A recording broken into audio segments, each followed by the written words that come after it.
I have to admit that I knew Michelle back when she was working at Microsoft. And Michelle and I were co-leads or helping with the Technical Women at Microsoft Learning Committee. So we met every week for a while. And I got to know Michelle during that time and absolutely love her. She's amazing. And right now, Michelle is, what are you, Digital Transformation Technical Training Program Lead at Columbia Forest Products. With that, I'm going to allow Michelle to introduce herself. Welcome, Michelle. Thank you. I have to say I take that as high praise coming from someone that I hold in high esteem. You are very inspirational and determined, deliberate, right? So quite an inspiration you've been to me. Thank you. How would I introduce myself? I'm a geek. I own that. A new coworker said, I'm trying not to geek out too much. It's like, well, I do that on purpose. I'm very proud to say that, right? Always have been. Star Wars more than Star Trek for anyone who's tracking. I recently moved to a new company, as you mentioned, Columbia Forest Products from Microsoft. I would have hit 20 years in June. Very proud of that too. I miss my fellow Microsofties, but the opportunity to be a part of this initiative with Columbia was a little too hard to say no to. Some growing pains. It's been a while since I've been totally new, so there's the awkwardness of not having the 6 degrees of Kevin Bacon connections anymore, right? It's who does that? Wait, what? Let me write that down. Could you stop? Who was that? Right? Yeah. Instead of take this down, you're going to want to meet these people, right? That's a bit of an adjustment. Yeah, absolutely. So let me, I'm going to, I do have questions about everything that you mentioned. Great input. But let me go back a little bit. I'd love to hear your origin story. So, again, I'm a comic book geek. And so all heroes have, and we're all heroines of our lives. So what was your origin story? How did you end up as a woman in technology working at Microsoft for 20 years and then transitioning? So how did it all start? Well, I've always been interested in science, mostly life sciences.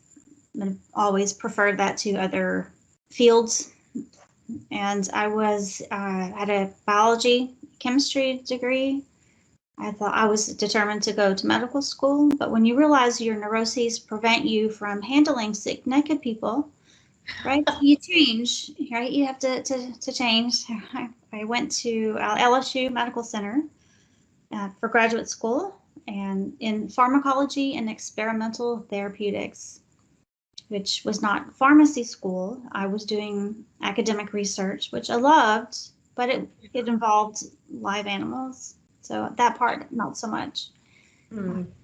So I left a PhD program with a master's degree, and the job prospects were a little bit better, actually, than if I had stayed. I had taken a C programming class, so this is really going to age. I used to analyze our study results on SAS on a mainframe. Yeah. So I took this programming class that the director of computer services at LSU taught. And when they found out that I was leaving with the master's degree, they called me and said, hey, could we interest you in at least talking to us about a job? So, it's just some time. I have nothing to lose at this point.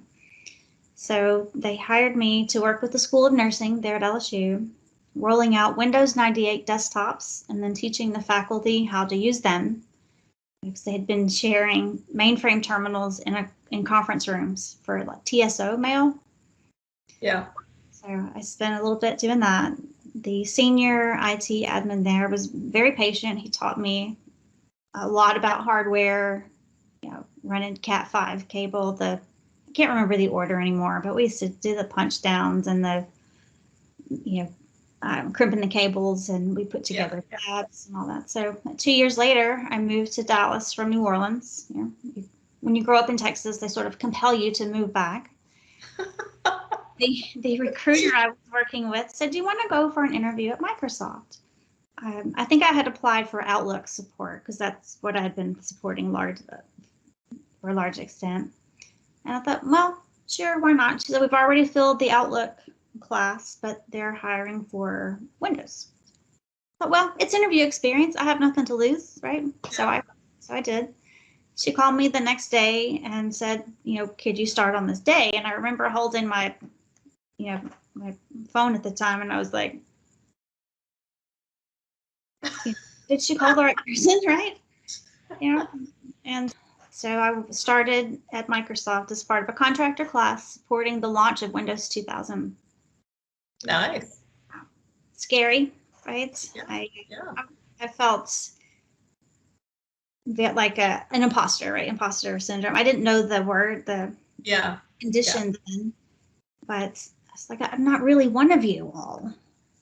But 9 months later, actually, no, it was almost exactly a year to the day. I started as a vendor on December 13th, 99. My FTE date was December 4th of 2000, so almost exactly a year.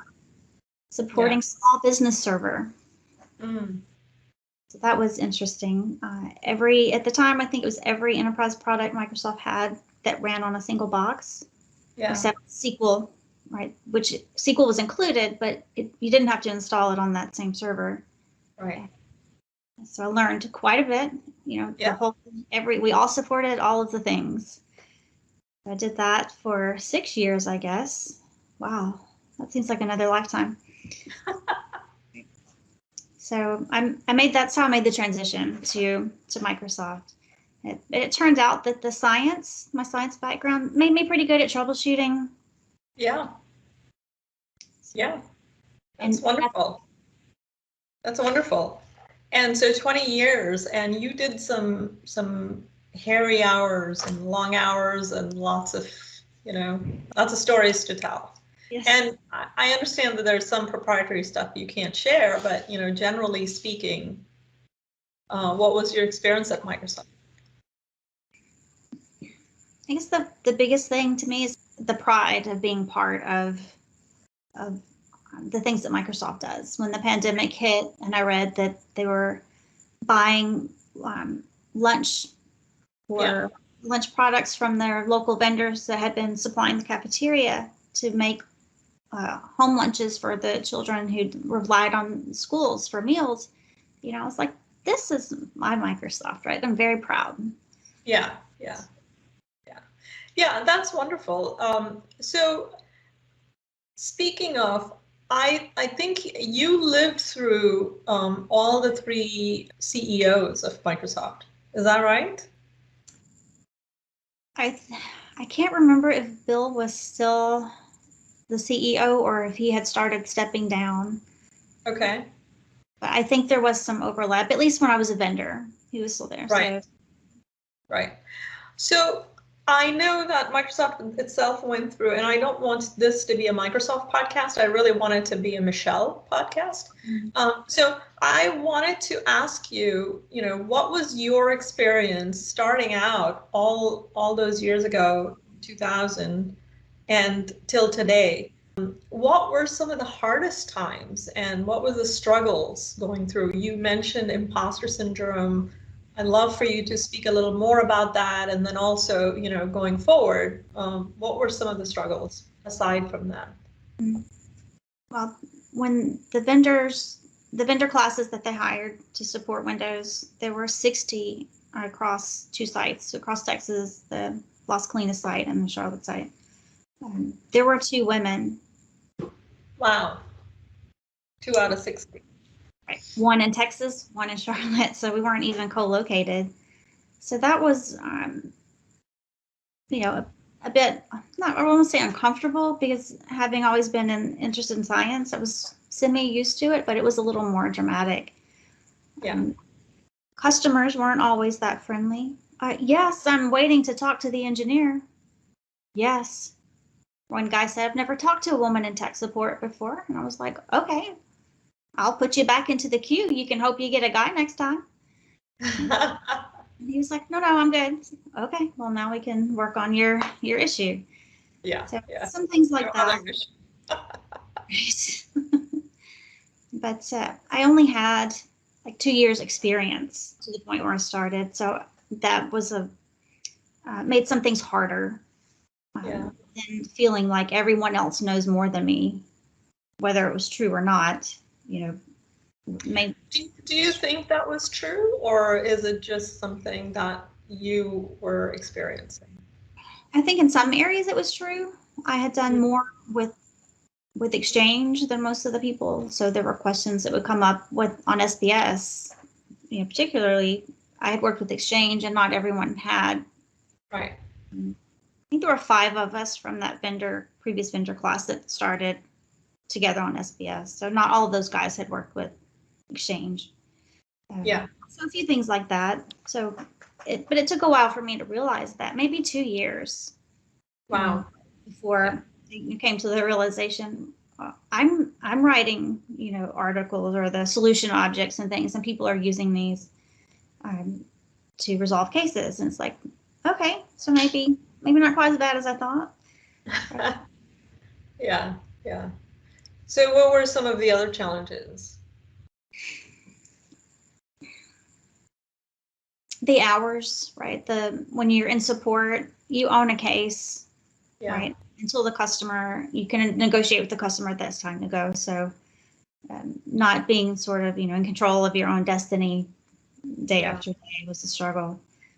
And then it's a company of high performers, which is great, to an extent, but there's some of the old review, models were a little bit, I'll just say they didn't encourage teamwork, uniformly. Yeah.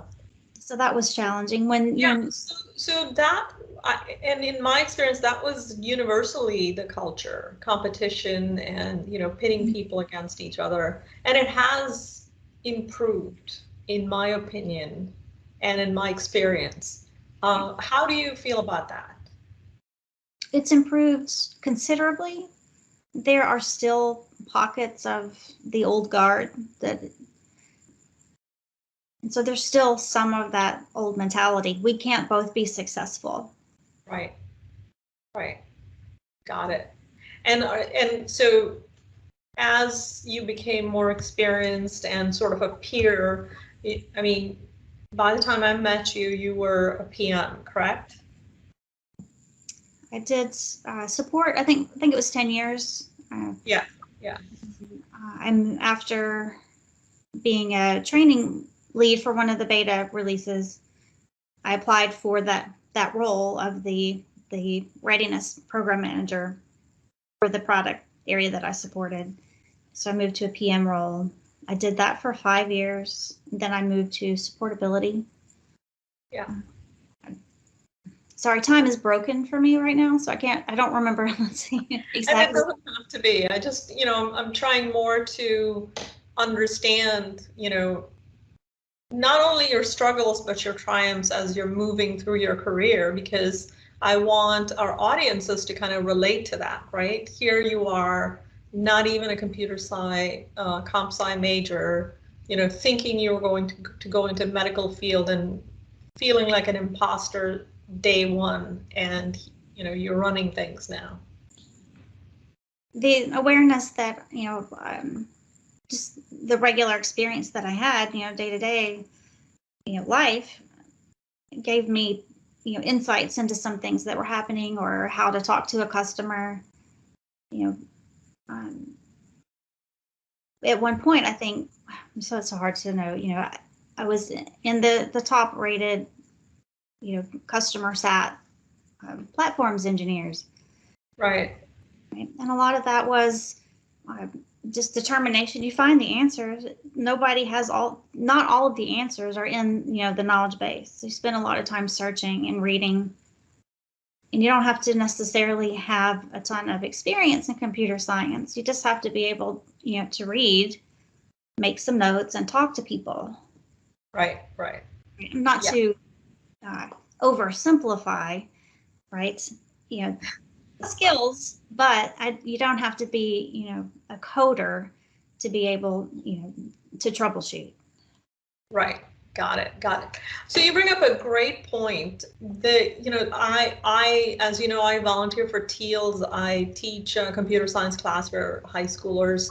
And I think that there's this prevalent feeling that in order to have a brilliant technology career, you have to code.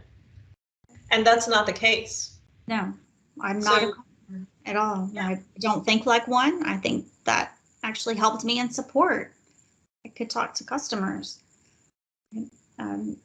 It helped me in my supportability role to see the customer pain, right, from a different perspective, and not as a developer, because they frequently don't use the product the way that customers do, or what they have in mind is not the way customers actually use it. And being able to translate a customer experience or their pain, that story into something that the developers understand, served me well. And I don't know if everybody was a coder, the products would not be very friendly.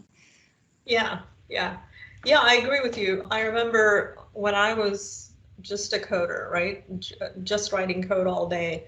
I would spend maybe 4 days working on a problem and do a demo to the customer, and they would be kind of like tepid about it, saying, oh yeah, that's nice.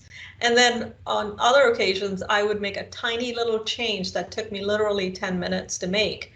And people would be like fawning over me, saying, oh, that was such a great thing. And it was just, like my idea of what's hard work and rewarding was so not aligned with what their perception was. And it was both frustrating and enlightening at the same time, So that's interesting. So moving from struggles, and you did share quite a few, and you've had an amazing career. I'd love to hear, like, what's the positive of being who you are? Woman in technology. We touched a little bit about not being a coder as a positive, not a negative, but I'd love for you to share more about that. Having empathy for customers, Yeah. or the ability, to appreciate their perspective and to relay what their complaint is, in a way that makes sense to both sides. Okay, I understand this does not work for you, Right. And these are the reasons. So here's what I'm going to do, right, to follow up on that. I think women tend to do that better. It's not universal, right? Of course, but generally, I think we tend to be better negotiators or peacemakers, and that has helped me in many situations, not just in support, but de-escalate situations. Right. Yeah. And you worked with the security team at Microsoft. So and without going into any confidential information, or I'll get chastised. But can you share some situations where you were able to use your, the Michelle charm to achieve more than, say, a highly technical person might have? So, and I'm not saying you're not highly technical, but no, I understand. I just heard myself and I was like, that sounds not good. It's fair. I think I said something similar a minute ago. So I worked with the detection and response team as a program manager for, I think it was 2 years. I translate that to 14 DART years. Right? So everybody's customer typically had an emergency or a perceived emergency. So talking to, CEOs or CTOs on possibly the worst day of their professional careers. Right? So you had to be careful how you said things. You don't want to sound like you're talking down to them, or also don't want to incite panic, right? Right? Or overpromise what can be done, right? All of those things are not. Yeah. Yeah. So I'm just going to take a second here to just share the DART team. That is the first, the first call. And, what you said is so profound, talking to a CTO on the worst day of their career. So this is the response team that responds when somebody's gotten hacked or there's a ransomware or something terrible. So this is always you leading the effort, having conversations on people's worst days. So let me tell you, ladies and gentlemen, listening to this podcast, that is not an easy job. So No, and balancing the members of their account teams too, such as the CSAMs or I can't think of the other terms for the people that manage the accounts. specialists and account Right. executives, and yeah. Everybody is my customer, right? We've got to help my customer. We're going to escalate, right? So handling that, especially through some of the solar winds, Yeah. Yeah. was challenging, but it's like, okay, Yeah. do what you need to, but this is still when we can help you, right? Yeah. Thank you. Yeah, it's not funny yet, but I think that in 5 more years you'll be telling the stories of when you've survived solar winds. Right. Exactly. So going back to what is the good part of it? What was the good that came out of it for you, Michelle? We were talking about what's the good that came out of some of your harrowing experiences. The impact, like Yeah. the ability to help people, that feels really good. Or spending like an hour digging through a log file. There's the answer. Found it. With SBS, that was very rewarding. The small business customers, their whole lives were in their exchange. So recovering the database felt really good, and they were very appreciative. But one of my favorite stories is from DART. Yeah. Literally, contributing to saving lives. And the reason I'm going to share who the customer was because they went to the media themselves and shared. So the government of Nunavut, Canada, they're near the Arctic Circle. They were hit with ransomware. I think 70% of the population is indigenous. There's a large percent of the population getting public assistance. Their first responders to medical services were all digital. There are no roads leading there. Yeah. Everything was, voice over IP. They were down to using like fax machines and things back. So everything, they were bricked. Yeah. So within an hour of that call coming into DART, we had volunteers on the way. We had them en route. It was like 16 hours, I think, to get there. Yeah. Arranging for them, helping arrange for them to have hotel space and all of that, because there was one hotel in Nunavut. There are no roads, so if they have to go to another place, that means flying. Yeah. Yeah. And it was in October or November, so it was winter. Yeah. And we helped get them back online. They were great to work with also. Yeah. Restore essential services in winter. Yeah. Yeah. It was extremely rewarding to know that I contributed to that effort. That's a beautiful story. That's a beautiful story. Yeah. Thank you for sharing that. Yeah, those are the days that make life worth, the work that we do, make it worth living. And there's a lot of long hours and whatnot, but what an amazing story.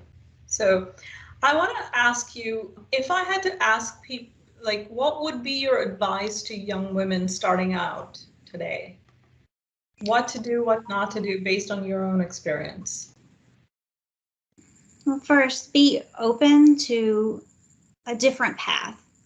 Right. Mm. If I had tried to, keep the same, thing I wanted to pursue right from the beginning, I would have missed a lot of opportunities. Yeah. And I think I've been far happier in tech than I would have been, right? If I have a bad day, outside of something like Nunavut, somebody rebuilds a server, or it takes an extra day to recover, email or something. Nobody dies. Right. Right. I Yeah. don't think that would have been sustainable for me. Yeah. The toll would have been too high. Yeah. Um, to be open to opportunities that may come your way, taking a different path. You don't have to get to the where you want to go the same way that somebody else did, right? Yeah. Yeah.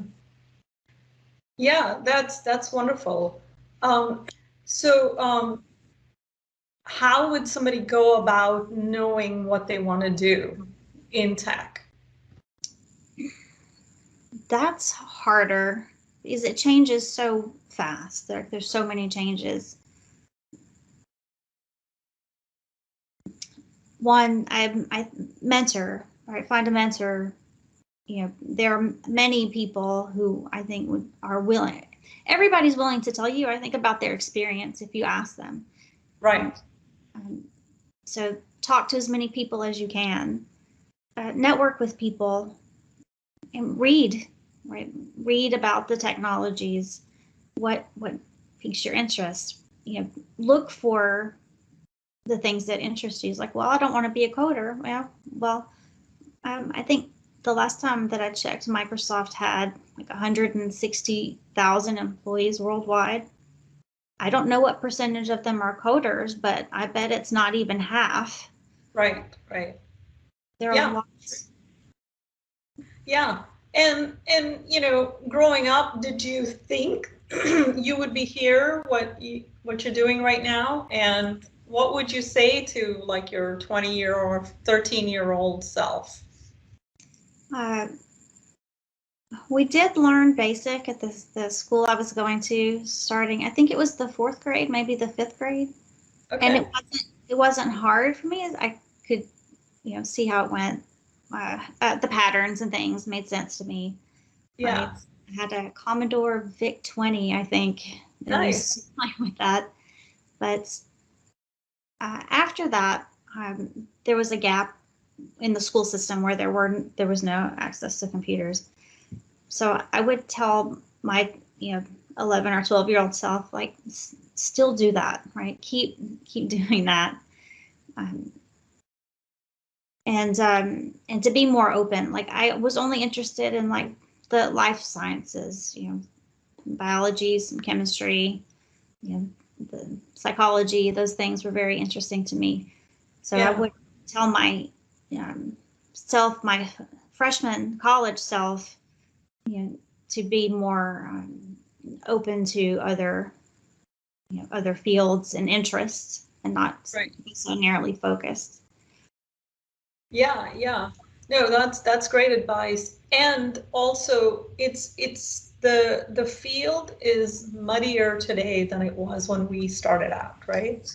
I think that there were only so many things you could do, but there's more opportunity, but there's also more choices. Right. So what would your recommendation would be to young women who are looking into a technical career?